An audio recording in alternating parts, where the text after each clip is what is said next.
The death toll from catastrophic flooding in the Asheville area of western North Carolina more than tripled on Monday to at least 40, as survivors in remote mountain towns described seeing the bodies of victims stuck in trees.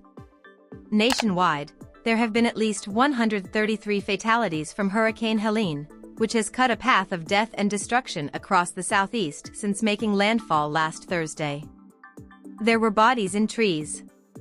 They were finding bodies under rubble, said Alyssa Hudson, whose home of Black Mountain, a village of 8,400 people about 12 miles from Asheville, was all but destroyed.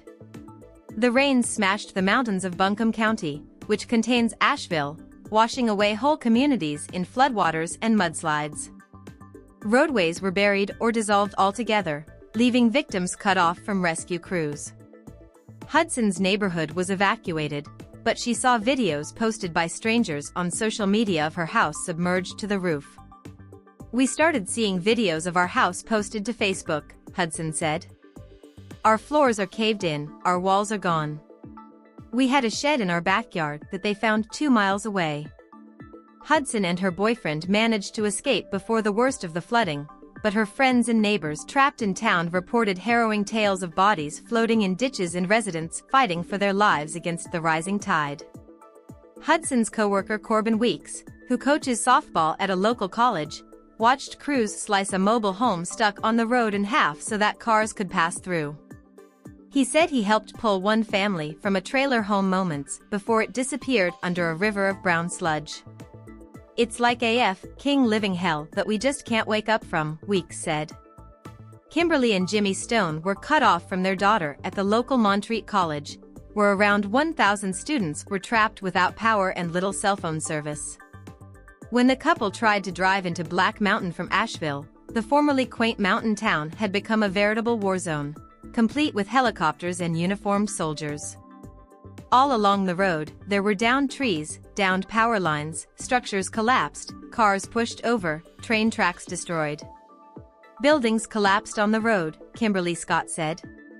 The Scotts eventually managed to rescue their daughter, but other students were stranded on campus for days, surviving on food from the cafeteria cooked with gas-powered stoves. The Scotts eventually managed to rescue their daughter, but other students were stranded on campus for days, surviving on food from the cafeteria cooked with gas-powered stoves. Devastating scenes played out all over the region, trucks and campers scattered around like toys in a backyard. A flattened cargo container on a bridge over a writhing brown river.